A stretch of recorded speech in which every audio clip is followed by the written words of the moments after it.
আসসালামু আলাইকুম প্রিয় দেশবাসী, আমি মোনায়েম। আমাকে যারা পার্সোনালি চিনেন, আমার খিলগাঁওয়ে থাকি আমি আজকে ইতিহাসের সাক্ষী হওয়ার জন্য বাসা থেকে বের হয়েছি। ও ভাই, ইতিহাসের সাক্ষী হওয়ার জন্য বাসা থেকে বের হয়েছি। গোরান বাজার থেকে হাঁটতে হাঁটতে এখন রাজারবাগে আসছি। পরিচিত মানুষের অভাব নেই। এক বড় ভাইকে পেলাম, বাবু ভাইয়ের সাথে কথোপকথন হচ্ছে। বাবু ভাই একজন জার্নালিস্ট। তো ব্যাপার হলো, মানুষের যে চাপা ক্ষোভ, গত 15 বছর মানুষ যেইভাবে মুখ বন্ধ করেছিল, সেই চাপা ক্ষোভের বহিঃপ্রকাশ। এই যে আরেক বড় ভাই গোরানের যত ভাই ব্রাদার আছে সবার সাথে দেখা হচ্ছে। ব্যাপার হলো, মানুষের যে চাপা ক্ষোভ, ইতিহাসের সাক্ষী হওয়ার জন্য আছে। এরাই হলো বীর। এই বীরদের জন্যই বাংলাদেশ থেকে স্বাধীন হয়েছে। এই যে দুধ খাওয়া পোলাপান, ইতিহাস মানুষ ভুলে যায়। কোনো স্বৈরাচারের শেষ রক্ষা হয় না। মানিজ্জাত থাকতে কেন পালাইলা না?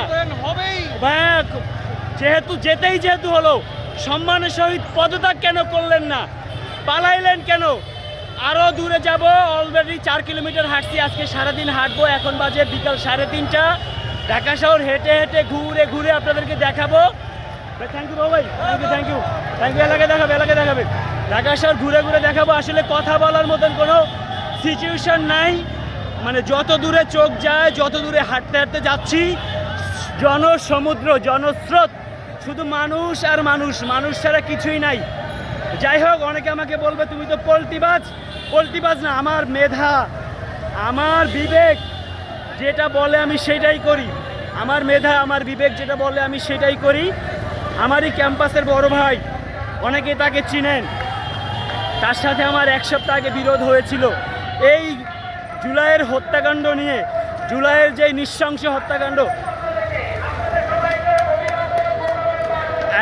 আমি এখন আছি রাজারবাগ পুলিশ লাইনের 1 নম্বর গেটের সামনে। রাজারবাগ পুলিশ লাইনের 2 নম্বর গেট, এটা 2 নম্বর গেটের সামনে আছি।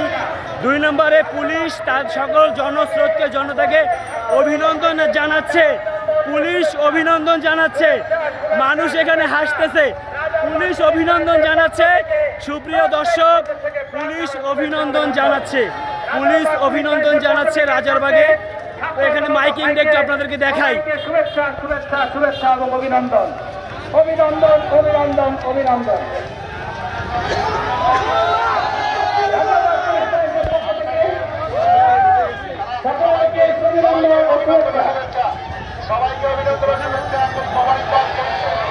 ব্যাপার হলো, পুলিশ সবাইকে অভিনন্দন এবং শুভেচ্ছা জানাচ্ছে রাজারবাগ 2 নম্বর গেটে। এই পুলিশে কিন্তু 2 দিন আগে কুত্তার মতন পিটাইছে ছাত্রদেরকে, জনতাকে, বাংলাদেশের নাগরিককে। এখন পরিস্থিতি খারাপ দেখে সবাইকে শুভেচ্ছা এবং অভিনন্দন জানাচ্ছে। পুলিশ দেশের সম্পদ। পুলিশ আমাদের সম্পদ।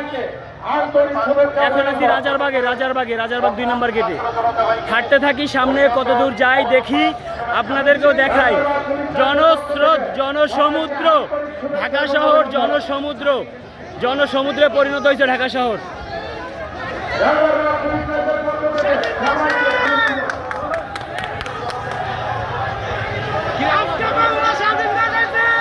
এই যে এক লোক বলতেছে আজকে বাংলা স্বাধীন দেশ হয়েছে। মানুষের যে চাপা ক্ষোভ, দীর্ঘদিনের মানুষের যে চাপা ক্ষোভ, সেই ক্ষোভের বহিঃপ্রকাশ মানুষ বিভিন্ন ভাষায়, বিভিন্নভাবে তার সেই ক্ষোভের বহিঃপ্রকাশ করতেছে। আমি এখন রাজারবাগ পুলিশ লাইনের সামনে থেকে মালিবাগ মোড়ের দিকে যাচ্ছি। এই রাস্তাটা দিয়ে যাচ্ছি এই কারণে যে এই রাস্তায় তুলনামূলক মানুষ একটু কম আছে। তার পরিস্থিতি হলো এরকম। শুধুমাত্র আমি অন ক্যামেরায় কথা বলার জন্য রাজারবাগের এই রাস্তাটা ধরেছি। আমি মালিবাগ মোড় হয়ে তারপরে শাহবাগের দিকে যাব। আর ওই রাস্তা দিয়ে যদি যেতাম, রাজারবাগের মোড় থেকে যদি আমি সোজা ফকিরাপুল দিকে যেতাম, ওই রাস্তা দিয়ে যাওয়ার কোনো উপায় নাই। ওই রাস্তায় জনসমুদ্র, জনস্রোত, মানুষ আর মানুষ, যার কারণে আমি এই রাস্তা দিয়ে যাচ্ছি। যাই হোক, আমি সামনে এগোচ্ছি। ঢাকা শহরের সার্বিক পরিস্থিতি তুলে ধরবো এবং আপনাদেরকে দেখাবো মানুষের মনের মধ্যে কি একটা অবস্থা ছিল, সেই ক্ষোভের বহিঃপ্রকাশ এবং সেই আনন্দ, সেই উচ্ছ্বাস আপনাদেরকে দেখাবো।